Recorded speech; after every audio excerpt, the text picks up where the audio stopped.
जाय हांख्राय फैनाय आबाद बागै अरु चौधरी नेन्द्र दुखना फाइमान दादा सिने देवरा हांसिनी জনপ্রিয় ডে ওয়ান থেকে আমরা কাজ শুরু করেছি। তবে থেকে আমাদের মানে ডিক্লারেশনও হয়েছে যে 28টাতে আমরা প্রতিদ্বন্দ্বিতা করব ভারতীয় জনতা পার্টি।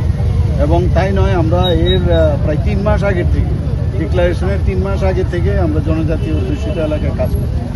আমরা জানতাম এবার মানে ভারতীয় জনতা পার্টি এককভাবে এবার এডিসি ইলেকশন 2026-এ প্রতিদ্বন্দ্বিতা করবে। কারণ যেভাবে এডিসির মধ্যে একটা মানে কি বলবো আমি, একটা ভ্রষ্ট যে একটা সরকার, সেখানে ভ্রষ্টাচারের একবারে চূড়ান্ত এই ধরনের একটা সরকার, যাদের মানুষ সুযোগ দিয়েছিল কিন্তু তারা তার কথা রাখেনি। এখনও আমি এখানে স্মোক হাউসের 2-3টে ঘর দেখলাম, মানে বিচ্ছিরি অবস্থা।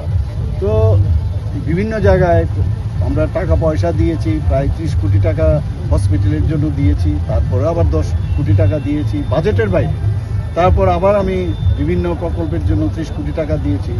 মানে কোথাও আমি দেখলাম না চোখে নজর পড়ার মতো না। কারণ মানুষ বুঝছে যে এই ধরনের সরকার এর আগে কমিউনিস্টও ছিল, এছাড়া কংগ্রেস থেকে আরম্ভ করে সব সরকার ত্রিপুরাতে টেস্টেড। একমাত্র ভারতীয় জনতা পার্টি যেখানে ট্রান্সপারেন্সির মাধ্যমে সরকার গঠন করে। আর জনজাতিদের উন্নয়নের কথা যদি বলতে হয়, মাননীয় প্রধানমন্ত্রীজি সবসময় বলে যে জনজাতিদের উন্নয়ন আমাদের খুব প্রয়োজন।